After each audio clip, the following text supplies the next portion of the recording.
22শে শ্রাবণে কবির প্রয়াণ দিবসে আমার শ্রদ্ধাঞ্জলি। 22শে শ্রাবণ তাকে নতুন করে পাওয়া।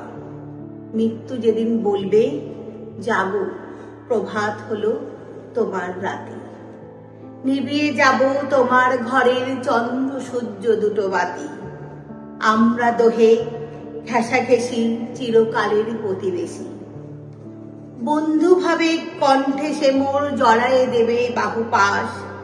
বিদায় কালে অদিষ্টেরে করে যাব পরিহাস। কবিগুরু রবীন্দ্রনাথ ঠাকুর বলেছেন, মৃত্যুতেই জীবনের সর্বোচ্চ পরিপূর্ণতা। আর সেই সত্যই বারবার উঠে এসেছে তার সৃষ্টি শৈশী ও কাব্যধারার ছন্দে। 22শে শ্রাবণ মানেই অঝোর বৃষ্টির দিনটি মনে করায় বিচ্ছেদের কারণ। এই মৌসুমী মাসই কবিগুরুর প্রিয়তম ঋতু ছিল।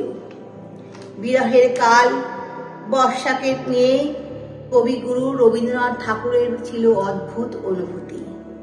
তাই এই ঋতুকেই নিয়তি হয়তো বেছে নিয়েছিল কবির অমৃতলোক যাত্রার সময় হিসাবে। অঝোর বৃষ্টি আর এক রাশ বিরহের অশ্রুধারা মিলেমিশে গিয়েছিল এই দিনেই প্রায় 83 বছর আগে। যতটা সমারোহে বাঙালি 25শে বৈশাখ পালন করেন, ঠিক ততটা জৌলস থাকে না 22শে শ্রাবণ পালনে। এমন মহামানবের আবির্ভাব সবসময় ঘটে না।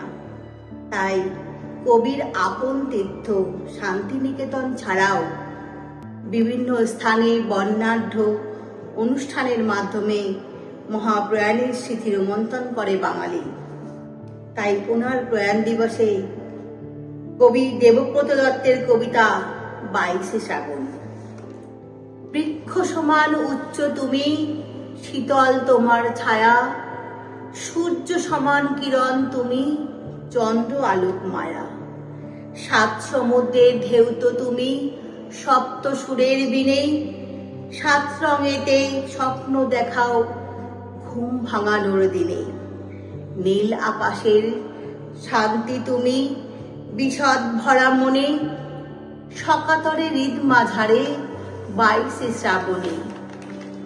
স্বপ্ন ডানা দিচ্ছে পারি, পথ ভোলা এই পাখি। গীতার মতো মাথার কাছে গীতাঞ্জলি রাখি। গীতার মতো মাথার কাছে গীতাঞ্জলি রাখি। নমস্কার।